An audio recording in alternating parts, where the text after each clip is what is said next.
మనతో సిద్ధంగా ఉన్నారు టీడీపీ అధికార ప్రతినిధి విఎస్ఆర్ చౌదరి గారు మనతో జూమ్ కాల్లో అందుబాటులో ఉన్నారు. అదేవిధంగా జనసేన నేత వీర మహిళ సుజాత కాజా గారు కూడా మనతో జూమ్ కాల్లో అందుబాటులో ఉన్నారు. ఇక అదేవిధంగా రేగడి లక్ష్మణరావు గారు కూడా మనతో ఫోన్లో అందుబాటులో వస్తారు. అదేవిధంగా అక్షర్ సచిన్ గారు కూడా మనతో ఫోన్ ద్వారా అందుబాటులోకి వస్తారు. ముందుగా మనం సుజాత గారితో మాట్లాడదాం. సుజాత గారు నమస్తే అండి. సుజాత గారు నమస్తే అండి లక్ష్మీనాథ్ గారు. సుజాత గారు, first of all congratulations. Pawan Kalyan గారు మహారాష్ట్ర ఎన్నికల్లో కీలకంగా వ్యవహరించిన తర్వాత పవన్ కళ్యాణ్ గారి స్టేజ్ మొత్తం మారిపోయింది. ఆయన ఈ రోజున ఒక బీజేపీకి ఒక ఐకాన్గా వెళ్తున్న పరిస్థితి.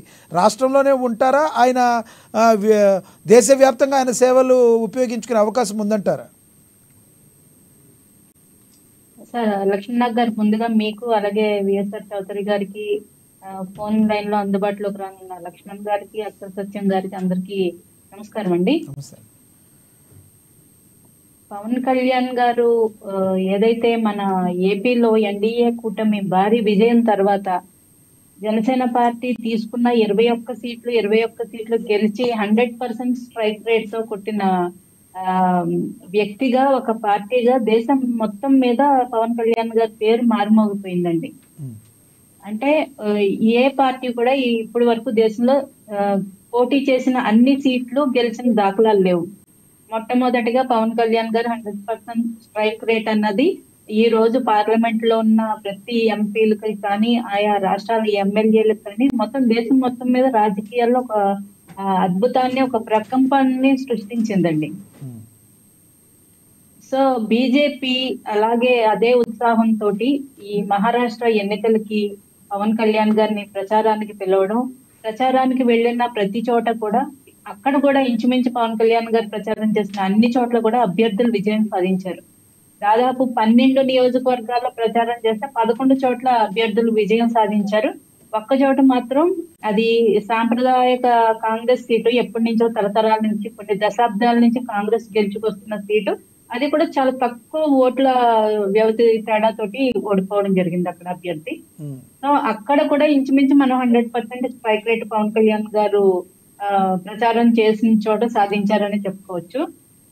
ఆ విధంగా పవన్ కళ్యాణ్ గారు ఏదైతే ఈ తిరుపతి లడ్డు ఇష్యూ దగ్గర నుంచి సనాతన ధర్మ పరిరక్షణ బోర్డు పెట్టాలని ఆయన వారాహి డిక్లరేషన్ అనేది ప్రకటించడం జరిగిందండి తిరుపతిలో.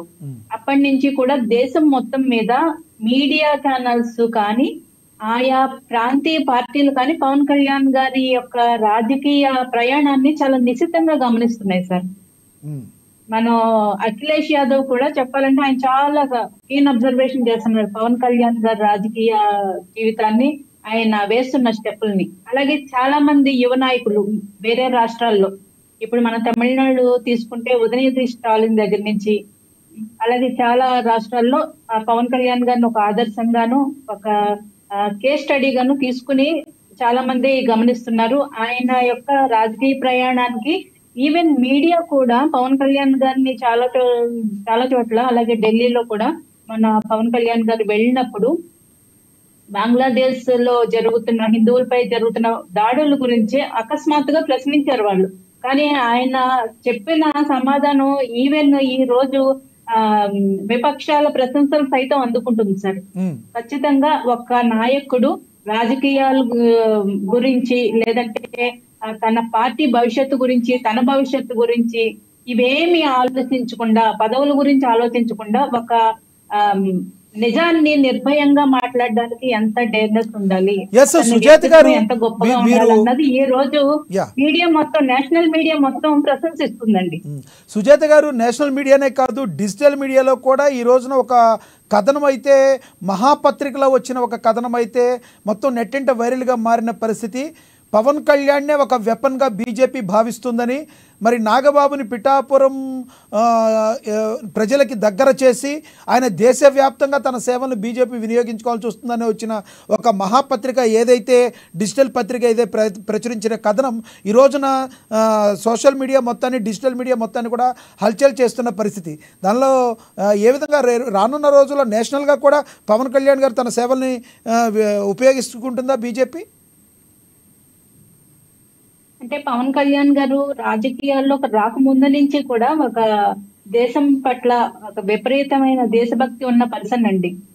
ఆ తన సొంత స్వప్రయోజనాలు కూడా ఆలోచించకుండా దేశ సమగ్రత, సమైక్యత, దేశ భద్రత ఇవి అత్యున్నత ఆ, అంటే ఆ, మొదటి ప్రయారిటీ ఇచ్చి తన చిన్నప్పటి నుంచి కూడా ఆయన ఆ, పెరుగుదల కానీ ఆయన ఆ, రాజకీయాల్లోకి అడుగు పెట్టిన సందర్భంలో మాట్లాడిన మాటలు కానీ అడుగడుగునా మనకు కనిపిస్తూనే ఉంటాయి. దేశం పట్ల ఆయనకున్న ప్రేమ, ఆయనకున్న కమిట్మెంట్.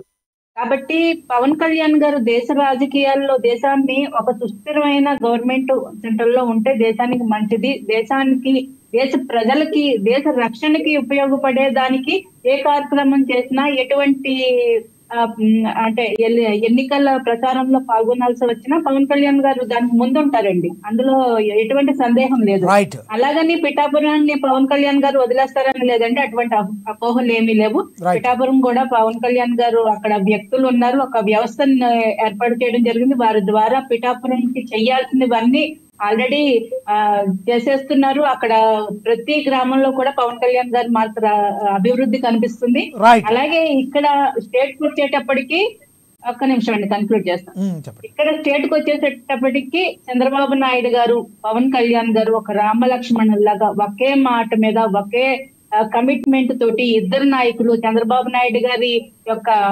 ఏదైతే ఇన్ని రోజుల రాజకీయ అనుభవం, పవన్ కళ్యాణ్ గారి దూకుడు రెండూ కలిపి అసలు రాష్ట్ర ప్రజలు నిజంగా ఈ రోజుకొక అన్యాయం మీద ఉక్కుపాదం మోపుతుంటే ప్రజలందరూ చాలా సంతోషిస్తున్నారండి. రైట్ సుజాత గారు, మళ్ళీ వస్తాం మీ దగ్గరికి. మనం టీడీపీ అధికార ప్రతినిధి విఎస్ఆర్ చౌదరి గారితో మాట్లాడదాం. చౌదరి గారు నమస్తే సార్. నమస్తే నాకు గారు, చెప్పండి. చౌదరి గారు, మీతో మాట్లాడే ముందు మన దగ్గర బైట్స్ ఉన్నాయి, చూద్దాం ఒకసారి. వీళ్ళ దగ్గర మటుకు 1000 కోట్లు